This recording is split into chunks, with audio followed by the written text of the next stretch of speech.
ಆದ್ರೆ ನೀವೆಲ್ಲ ನೆಮ್ಮದಿಯಾಗಿರೋದು ಸಹಿಸಕ್ ಆಗ್ತಾ ಇಲ್ಲ. ಬಿಜೆಪಿನವ್ರಿಗೆ ಶ್ರೀಮಂತರು ಉದ್ಧಾರ ಆಗಬೇಕು, ಬಡವರು ಬಡವರಾಗೆ ಉಳಿಬೇಕು. ಇದು ಅವ್ರ ಕಾನ್ಸೆಪ್ಟ್. ಇದು ಕಾಂಗ್ರೆಸ್ ಪಕ್ಷದ ಹೋರಾಟ ಅಲ್ಲ, ಇದು ನಿಮ್ಮ ಹೋರಾಟ. ನಿಮ್ಮ ಹಕ್ಕಿಗಾಗಿ ನೀವು ಹೋರಾಟ ಮಾಡ್ತಾ ಇದ್ದೀರಾ, ಅದಕ್ಕೆ ಬೆನ್ನೆಲುಬಾಗಿ ನಾವು ನಿಂತಿದ್ದೀವಿ. 2006ರಲ್ಲಿ ಶ್ರೀಮತಿ ಸೋನಿಯಾ ಗಾಂಧಿ ಅವರ ನೇತೃತ್ವದಲ್ಲಿ ಬಂದಂತ ಈ ಮನ್ರೇಗಾ ಇದರಿಂದ ಏನು ಬದಲಾವಣೆವಾಯ್ತು ಅಂದ್ರೆ, ಮೊದಲೆಲ್ಲ ಎಲ್ಲಿ ಬರ ಅಂತ ಘೋಷಣೆ ಆಗುತ್ತೋ ಅಲ್ಲಿ ತಿನ್ನೋದಕ್ಕೆ ಊಟನೂ ಇರ್ತಾ ಇರ್ಲಿಲ್ಲ. ಅಂತ ಸಂದರ್ಭದಲ್ಲಿ ಜನ ಗುಳೆ ಹೋಗೋರು ನಗರ ಪ್ರದೇಶಗಳಿಗೆ.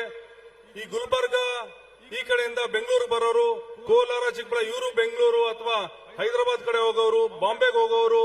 ಆದ್ರೂ ಹೋಗಿದ್ರೆ ಸಿಗ್ತಾ ಇದ್ದು ಎಷ್ಟು ಮಾತ್ರ ಸಿಗ್ತಾ ಇತ್ತು.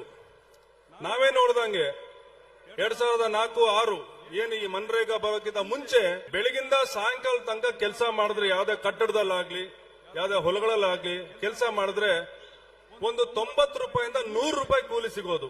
ಅದಕ್ಕೆ ಆ ಸಂಬಳ ತಗೊಂಡು ಬರೀ ಅವ್ರ ಹೊಟ್ಟೆ ತುಂಬಿಸೋಷ್ಟು ಮಾತ್ರ ನಡೀತಾ ಇತ್ತು, ಇನ್ನೇನಕ್ಕೂ ಅದು ಸಾಕಾಗ್ತಾ ಇರಲಿಲ್ಲ. ಇದನ್ನೆಲ್ಲ ನೋಡಿದ್ದ ಸೋನಿಯಾ ಗಾಂಧಿ ಅವರು ಮತ್ತು ನಮ್ಮ ಕಾಂಗ್ರೆಸ್ ಪಕ್ಷದವರು ಇದನ್ನೇನಾದ್ರೂ ಮಾಡಿ ತಡೆಗಟ್ಟಬೇಕಂತ ಹೇಳಿ ಈ ಮನ್ರೇಗಾ ಅನ್ನೋ ಸ್ಕೀಮ್ ನ ಇಂಟ್ರೊಡ್ಯೂಸ್ ಮಾಡ್ತಾರೆ. ಪ್ರತಿ ಕುಟುಂಬದಲ್ಲಿ ಒಬ್ಬರಿಗೆ 100 ದಿನ ಕೆಲಸ ಕೊಡಬೇಕು. ಅದು 100 ರೂಪಾಯಿ ಕೇಂದ್ರ ಸರ್ಕಾರದಿಂದನೇ ಬರೋಕೆ ಶುರುವಾಯಿತು. ಅವಾಗಿಂದ ಜನ ಗುಳೆ ಹೋಗೋದು ನಿಲ್ಲಿಸಿದ್ರು. ಮನೆಗೆ ದುಡ್ಡು ಬರ್ತಾ ಇತ್ತು. ಏನು 4-5 ಅವರು ಕೆಲಸ ಮಾಡಿದ್ರೆ ಅವ್ರಿಗೆ ಬರ್ತಾ ಇತ್ತು. ಇದರಿಂದ ಇನ್ನಷ್ಟು ಪ್ರಯೋಜನಗಳಾಯ್ತು.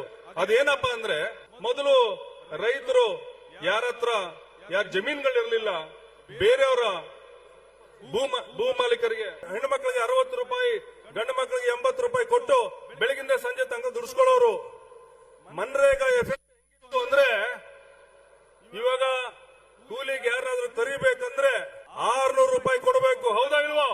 600 ರೂಪಾಯಿ ಕೊಡಬೇಕು. ಇವತ್ತು ನಿಮ್ಮ ಮನೆಗಳಿಗೆ ಟಿವಿ ಬಂತು, 2 ವೀಲರ್ಗಳು ಬಂತು, ಎಲ್ಲ ಬಂತು. ಇದು ಮನ್ರೇಗಾ ಮಾಡಿರುವಂತ ಸಾಧನೆ. ಆದ್ರೆ ನೀವೆಲ್ಲ ನೆಮ್ಮದಿಯಾಗಿರೋದು ಸಹಿಸಕ್ ಆಗ್ತಾ ಇಲ್ಲ. ಬಿಜೆಪಿನವ್ರಿಗೆ ಅವ್ರಿಗೆ ಏನಾಗಬೇಕಾಗಿದೆ, ಶ್ರೀಮಂತರು ಉದ್ಧಾರ ಆಗಬೇಕು, ಬಡವರು ಬಡವರಾಗೆ ಉಳಿಬೇಕು. ಇದು ಅವ್ರ ಕಾನ್ಸೆಪ್ಟ್. ಆದ್ರಿಂದ ಈಗ ಏನು ಹೆಸರು ಬದಲಾವಣೆ ಅಂತ ಹೇಳ್ತಾ ಇದಾರಲ್ಲ, ಬಿ ರಾಮ್ಜಿ ಅಂತ ಏನೋ ಮಾಡಿದಾರಲ್ಲ, ಬರೀ ಹೆಸರಷ್ಟೇ ಬದಲಾವಣೆ ಮಾಡಿಲ್ಲ ಇವರು. ನೀವು ಕೇಳ್ಕೊಂಡ್ರೆ ಕೆಲಸ ಸಿಗಲ್ಲ. ಈಗ ಅವ್ರು ಕೊಟ್ರೆ ಮಾತ್ರ ನೀವು ಕೆಲಸ ತಗೋಬೇಕು. ಅದು ಯಾರೋ ಕಾಂಟ್ರಾಕ್ಟರ್ ಡಿಸೈಡ್ ಮಾಡ್ತಾರೆ ಯಾರಿಗೆ ಕೆಲಸ ಸಿಗ್ಬೇಕು ಅಂತ. ನೀವೇನ್ 20 ವರ್ಷದಿಂದ ಏನು ಪರಿಸ್ಥಿತಿ ಇದೆ ಅದೇ ಪರಿಸ್ಥಿತಿಗೆ ಬಂದು ಮುಟ್ತೀರಾ. ಆದ್ರಿಂದ ದಯವಿಟ್ಟು ತಾವೆಲ್ಲ ಇದು ನಿಮ್ಮ ಹೋರಾಟ ಅಂತ ತಿಳ್ಕೊಂಡು ನೀವೆಲ್ಲ ಮುಂದೆ ಇರಬೇಕು. ಇದು ಕಾಂಗ್ರೆಸ್ ಪಕ್ಷ ಸದಾ ರೈತರ ಪರನೇ.